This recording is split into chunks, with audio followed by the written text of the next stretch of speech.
Healthcare reform. You've probably heard about it on the news, read about it in the paper. But what is it? And what does it really mean to you and your family? Confused? Hey, we get it. You're not alone. This can be some complicated stuff. But don't worry, we're doing the homework, and if you have a few minutes, we'll give you the basics. In 2010, President Barack Obama signed into law the Patient Protection and Affordable Care Act.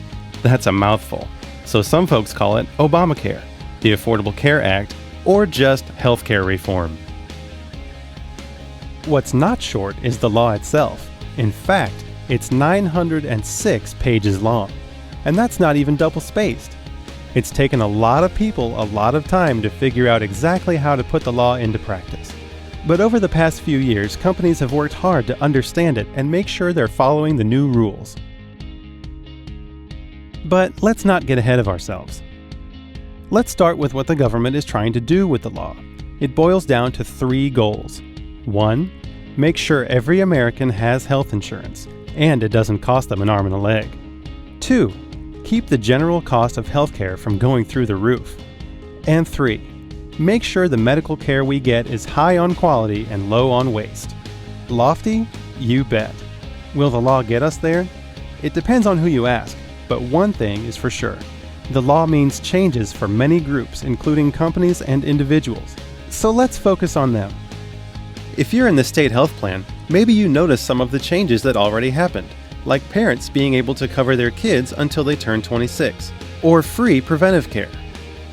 In 2014, you'll notice more.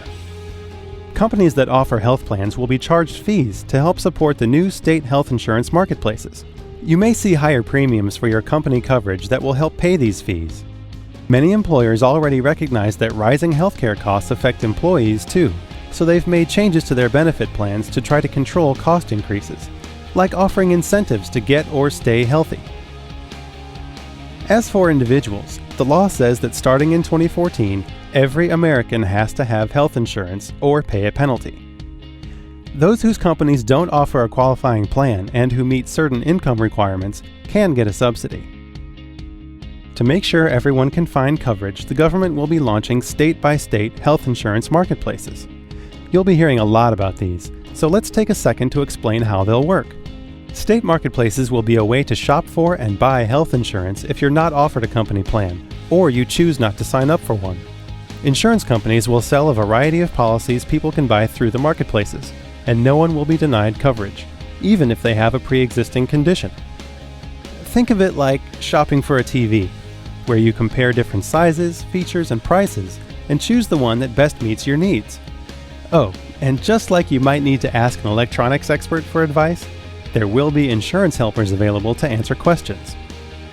Keep in mind that if you choose company coverage for 2014, you won't be using the marketplaces, but we still wanted you to know about them. Like they say, knowledge is power. And what about 2015? You'll see more changes. For one, large employers will have to offer health insurance to full-time employees, or may pay a penalty. And the coverage they offer will need to be affordable and meet a minimum value. There are formulas for this, but we won't get into the nitty-gritty. Another change likely happening in 2015 is a requirement that companies automatically enroll those employees who can't show they already have medical coverage. We'll fill you in as we know more about these and other potential changes beyond 2015. So that's Healthcare Reform 101. You'll be hearing about the changes to the state health plan for 2014. For now, by watching this video, you're on your way to becoming a more informed consumer of healthcare. For more information about the health insurance marketplace, visit healthcare.gov.